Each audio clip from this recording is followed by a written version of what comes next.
Hello students, I am Meenakshi यानी आज हम डबल कॉलम कैश बुक करेंगे। डबल कॉलम कैश बुक मैंने पिछली बार जब करवाया था तब आपको सिंगल कॉलम कैश बुक करवाई थी। आज मैं आपको डबल कॉलम कैश बुक करवाऊंगी जिसमें कैश और बैंक ये दोनों कॉलम्स होते हैं। ये क्लास 11th कैश बुक का टॉपिक है एंड आई होप आपको ये अच्छे से क्लियर हो। So without wasting much time let us start, क्योंकि इसके क्वेश्चन थोड़े से लेंथी होते हैं, थोड़े बड़े होते हैं, बट होते बहुत ईजी हैं। एक बार कॉन्सेप्ट क्लियर हो जाए सो of course that will be very very helpful for you all. So let us start with double column cash book. इसका फॉर्मेट पहले मैं आपको बताती हूँ, उसके बाद हम इसे स्टार्ट करते हैं। इसके फॉर्मेट में क्या होता है कि जैसे ये मान लीजिए इसको कंटिन्यू करके मैं लाइन लगाती हूँ। ये आपको पता है यहाँ पे हम लिखते हैं इन द बुक्स ऑफ, जिसकी भी बुक्स में हम ये बना रहे हैं तो यहाँ पे हमारा आएगा इन द बुक्स ऑफ, जो भी बंदा है उसका नाम हम डाल देंगे यहाँ पे। जब मैं आगे बताऊंगी तो मैं बिना फॉर्मेट के बताऊँ, क्योंकि इतने से बोर्ड पे फिर क्वेश्चन कवर नहीं होगा। सो यहाँ पे लिखेंगे हम इन द बुक्स ऑफ, जो भी बंदा है जिसकी बुक्स के हम ये बना रहे, मान लीजिए जो भी है, और फिर यहाँ लिखेंगे 2 कॉलम कैश बुक, ठीक। और उसके बाद हम इसे कंटिन्यू करेंगे। ये होता है हमारा इसका format, in the books of, जिस भी बंदे की बुक्स है, और हम इसको स्टार्ट कर देंगे। अब जैसे इसमें सबसे पहली चीज़, अब मैं आपको ये बताती हूँ यहाँ पे और क्या क्या चीज़ें आती हैं। यहाँ आएगा आपका अमाउंट, देखिए एक होएगा बैंक कॉलम, एक होएगा कैश कॉलम, एक मैंने आपको बताया ये कोई काम की नहीं होती, जो पत्ते मतलब बना दीजिएगा LF और GF। ये मैंने आपको पहले भी एक्सप्लेन किया था। ये क्या होता है, वाउचर नंबर होता है यहाँ पे, और ये लेजर फिर भी लेजर के कौन से पेज पे रहेगा।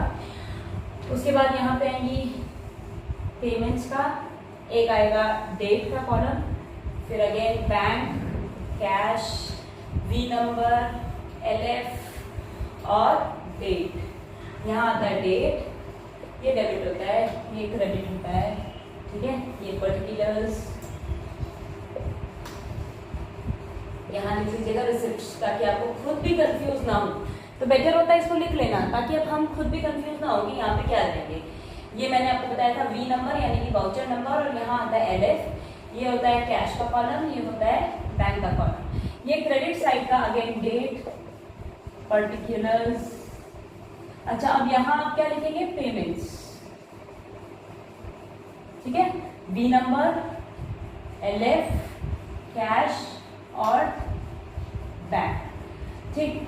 अब मैं आपको पूरा क्वेश्चन करके दिखाऊंगी, लेकिन मैं उसके लिए ये V नंबर LF का कॉलम रिमूव कर देती हूँ, ताकि हमारे पास स्पेस रहे इस क्वेश्चन को करने के लिए, ठीक। तो मैं सिर्फ इनको रिमूव कर देती हूँ और सिंपल से क्वेश्चन स्टार्ट कर देती हूँ, ताकि मेरे को यहाँ पे पर्टिकुलर्स लिखने की जगह, मेरे कॉपी में जब हम करते हैं ना तो कॉपी को या तो वो जो लेजर वाली जो बड़ी वाली रजिस्टर्स आते हैं ना वो लेंगे, और या कॉपी को ऐसे स्लैंट करके करेंगे, क्योंकि ये क्वेश्चन जो डबल कॉलम कैश बुक का होता है ना वो ऐसे फिर आता नहीं है। तो हम जैसे जब भी हम कॉपी लेते हैं तो उसको हमें ऐसे टेढ़ा करके और फिर करना चाहिए, तो ये ज़्यादा बेटर रहता है। मैं आपको दिखाती हूँ कैसे करोगे आप इन क्वेश्चंस को। अब जैसे आपका क्वेश्चन है तो आप इस कॉपी को, आपका जो रजिस्टर है इसको ऐसे करके करो और फिर सारे कॉलम्स आप इसके ड्रॉ करो, तो ये ज़्यादा बेटर रहेगा।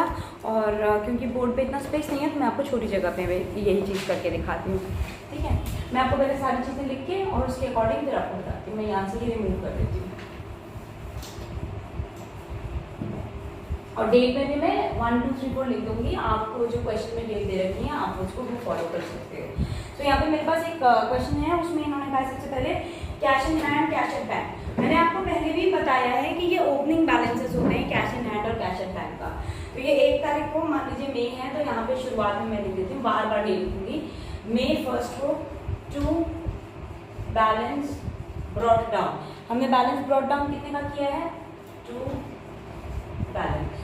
थोड़ा सा बड़ा लिख रही, लेकिन मैं बोर्ड ड्रॉप करके करूंगी, कोई बात नहीं है। सो 4000 रुपीज कैश का बैलेंस है। अब उन्होंने कहा है कि बैंक का ओवरड्राफ्ट, तो बैंक ओवरड्राफ्ट कभी भी डेबिट का बैलेंस नहीं होता, ये मेरे लिए एज सच एक लोन है जो कि मुझे बैंक को चुकाना पड़ेगा। तो by balance brought down, bank का ओवरड्राफ्ट है 3000 रुपीज का, ठीक है। नेक्स्ट एंट्री है हमारी sold goods for cash, sales करते हैं तो पैसे आते हैं तो वो रिसिप्ट्स मिल जाएंगे। तो 2 तारीख को टू सेल्स अकाउंट, कितना रुपए आएंगे, 2500 है कैश के अंदर में। नेक्स्ट है sold goods for cheque and paid into bank on the same day. तो अगर हमने सेम डे बैंक में दे दिया तब तो हम 2 सेल्स अकाउंट करके और सीधा पैसा जो है वो बैंक अकाउंट के अंदर में डाल देते हैं 2400 रुपीज। मान लीजिए मैंने सिर्फ सेल्स की होती और हमें चेक मिल गया है, सिर्फ सेल्स हैं, क्रेडिट सेल्स हैं, तो वो कैश बुक में नहीं जाती हैं, वो उसका हम जर्नल अलग से बनाएंगे, जर्नल में लिखेंगे फॉर एग्जाम्पल सियाराम को गुड्स दिए, बेचे हमने, तो Siyaram account DR to sales account, तो उसका कैश से कोई लेना देना नहीं है। मान लीजिए चेक आया लेकिन आज मैंने डिपॉजिट नहीं किया है, जब तक मैं उस चेक को डिपॉजिट नहीं करूंगी उसको भी अगेन जर्नल प्रॉपर करके आप एक कॉलम अलग से बनाओगे और उस जर्नल प्रॉपर में आप ये शो करोगे कि cheque in hand DR to sales account, क्योंकि वो चेक डिपॉजिट नहीं हुआ है इसलिए वो चेक इन हैंड है। और जिस दिन हम उस चेक इन हैंड को डिपॉजिट कराएंगे उस दिन हमारे यहाँ पे होगी टू चेक इन हैंड करके और पैसा बैंक में जाएगा। तो ये तीनों क्लॉजेज मैंने आपको ओरली बताए क्योंकि बहुत सारे क्वेश्चंस हैं इसके। अगर आपको डाउट है किसी भी क्वेश्चन में, कोई भी क्वेश्चन आपसे नहीं होता है, आप मुझे कमेंट सेक्शन में बताओ, मैं उसका रिप्लाई आपको जरूर करूंगी, क्वेश्चन आपको सॉल्व करके दूंगी। तो आपको वो बताना पड़ेगा। I am trying to cover as many varieties और as possible in a single question, ठीक है।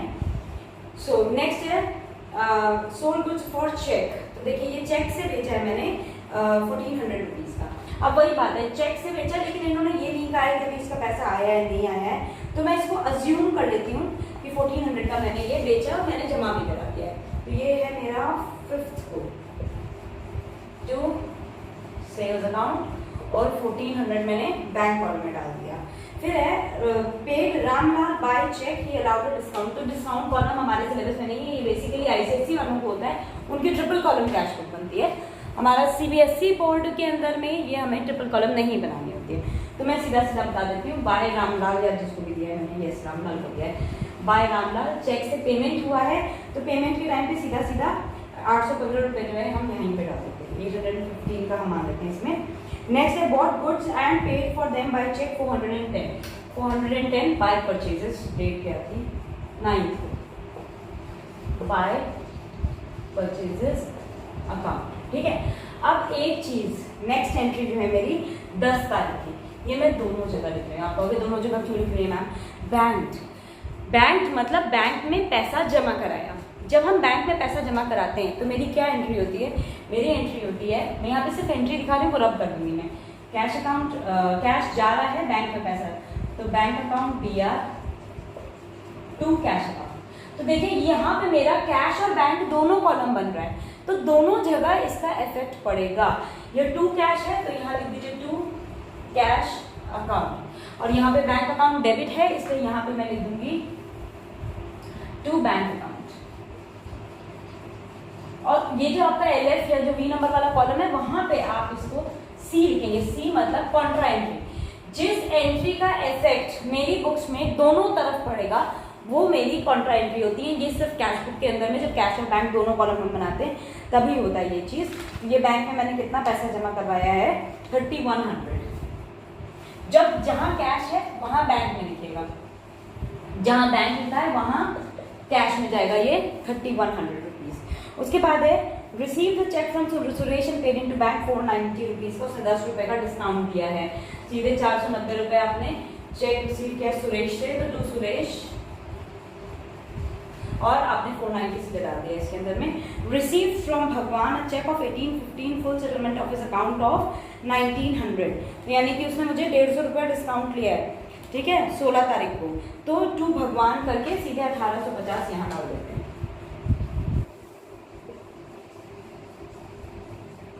भगवान से हमें ये पैसे मिले हैं और ये मिला है मुझे 16 को। Paid wages in cash 22 wages, क्योंकि यहाँ पेमेंट होती है। वेजेस को मैंने कैश में पे किया है यहाँ पे, और ये है 300 रुपीज की वेजेस मैंने कैश में पे कर दिया है। परचेज गुड्स बाय चेक 4600, तो 4600 है टू परचेजेस अकाउंट में चल जाएगा। थोड़े शॉर्टकट्स मार रही हूँ प्लीज। परचेजेस अकाउंट PURCH लिखा है मैंने, परचेजेस अकाउंट 22, ठीक है। उसके बाद में बैंक चार्जेस 50 रुपीज का है। ऑब्वियसली बैंक के मेरे अकाउंट से काट लेती है बैंक चार्जेस का पैसे। 24 को है टू बैंक चार्जेस अकाउंट, ठीक है। ये बैंक जो है मेरे अकाउंट से ये पैसा डिडक्ट कर देगी। फिर नेक्स्ट है मेरा 28 को withdrew from bank for office use 2000 and for personal use 1200। आपने बैंक से पैसा निकाला ऑफिस यूज के लिए और पर्सनल यूज के लिए, ठीक है। जो पर्सनल यूज के लिए हम पैसा निकालते हैं वो ड्राइंग्स होता है। जो ऑफिस यूज के लिए निकालते हैं उसकी हम कॉन्ट्रा एंट्री करेंगे। है ये सेम स्ट्रेट लाइन हुई, लेकिन हम इसको लिखेंगे दो पार्ट्स में। देखिए इसको आप एक बार मैं आपको दिखाती हूँ। देखिए withdrew from bank for personal use and for office use, ये रही एंट्री। तो जो पर्सनल यूज वाला है उसको मैं उसको ड्राइंग्स में डालूंगी, और जो बैंक से हमने विड्रॉ किया ऑफिस यूज के लिए उसकी मैं कॉन्ट्रा एंट्री करूंगी। तो 28 को पहले तो मैं कॉन्ट्रा एंट्री कर देती हूँ। 28 को मैंने बैंक से पैसे निकाले, तो cash account D R to bank account है, to bank account C by cash account C. ठीक है, कॉन्ट्रा एंट्री मैंने इसकी करी। I hope it is clear. Contra entry क्या चीज होती है? 2000 रुपए मैंने बैंक का पैसा कैश में, जहां कैश लिखा है वो पैसा बैंक में। और लॉजिक भी अगर आप देखें तो पैसा बैंक से कम हुआ, पेमेंट्स हैं तो वो इधर जाएंगे, और जब पैसा बैंक मेरे हाथ में कैश आया तो वो रिसिप्ट्स हैं तो वो ऑब्वियसली इधर जाएंगे। और 28 को ही एक और बाय ड्राइंग्स अकाउंट करके आपने 1200 रुपए जो पर्सनल यूज के लिए निकाला था बैंक से वो इधर चला जाएगा, क्योंकि वो ड्राइंग्स हैं आपकी। फिर bank collected interest on securities 800, तो ये है मेरा 30 तारीख को टू इंटरेस्ट ऑन सिक्योरिटीज, तो टू इंटरेस्ट डाल देती हूँ खाली। टू इंटरेस्ट अकाउंट 800 रुपये बैंक ने हमारी तरफ से हमारे बिहाफ पे कलेक्ट किया। आपको पता होगा बैंक हमारे एजेंट की तरह फंक्शन करता है, तो बैंक हमारे लिए ये सब काम भी करता है। और 31 को bye rent account, rent payment किया है आपने 140 रुपये का, कुछ नहीं दिया है, इसलिए मैं इसको ये अज्यूम कर लेती हूँ कि ये मेरा कैश में आया है। अब एक चीज मैं आपको बताती हूँ, इसके बाद हम क्या करते हैं। ये मेरी सारी एंट्रीज मैंने कर दी। अब हम करते हैं इधर तरफ लिखते हैं टोटल पेमेंट्स, और इधर तरफ हम लिखेंगे टोटल रिसिप्ट्स। तो जो मेरे टोटल्स हैं, अब मैं वो डालूंगी, थोड़ा मैं कैमरा एडजस्ट। तो अब देखिए, जैसे मैंने आपसे कहा था, मैंने पहले यहाँ लिखे टोटल पेमेंट्स और इधर तरफ लिखे थे मैंने अपने टोटल रिसिप्ट्स। ठीक है, तो मैं आपको ये पार्ट वापस एक बार बताती हूँ कि आपने कैसे किया। 3540 का यहाँ पे मेरा टोटल पेमेंट्स और टोटल रिसिप्ट्स आया, यहाँ का 3540, यहाँ का 12075, और यहाँ पे आया था मेरा 8500 10040। फाइन। इसको करने के बाद अब आप यहाँ देखिए, यहाँ 8500 है, यहाँ 3540 है, तो बैलेंस यहाँ का है। यहाँ लिखा 31 को to balance brought down, to balance brought down करके मैंने 4960 यहाँ पे बैलेंसिंग फिगर लिख दिया, दिस माइनस दिस करके, मतलब 8500 माइनस 3540 4960। सिमिलरली यहाँ पे है 12075, यहाँ पे 10040, तो ऑब्वियसली यहाँ का बैलेंस कम है, तो मैंने यहाँ पे टू बैलेंस कैरी डाउन करके बैंक का बैलेंस 2035, इन दोनों को माइनस करके ये यहाँ लिख दिया। ये मेरा टोटल हो गया। वैसे कि क्वेश्चन खत्म है, पर हम इसको यहाँ खत्म नहीं करते हैं, सही फॉर्मेट के हिसाब से।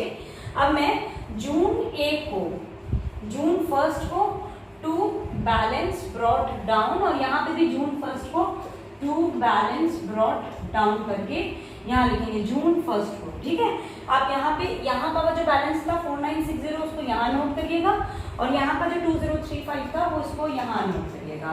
तो ये क्वेश्चन अब यहाँ पे जाकर के मेरा खत्म हुआ है।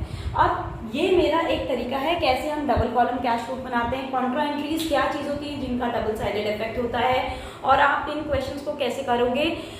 ये फुल फ्लेश्ड क्वेश्चन है जो ज़्यादातर एग्जाम में आता है, इसमें सिर्फ एक एंट्री मिसिंग है।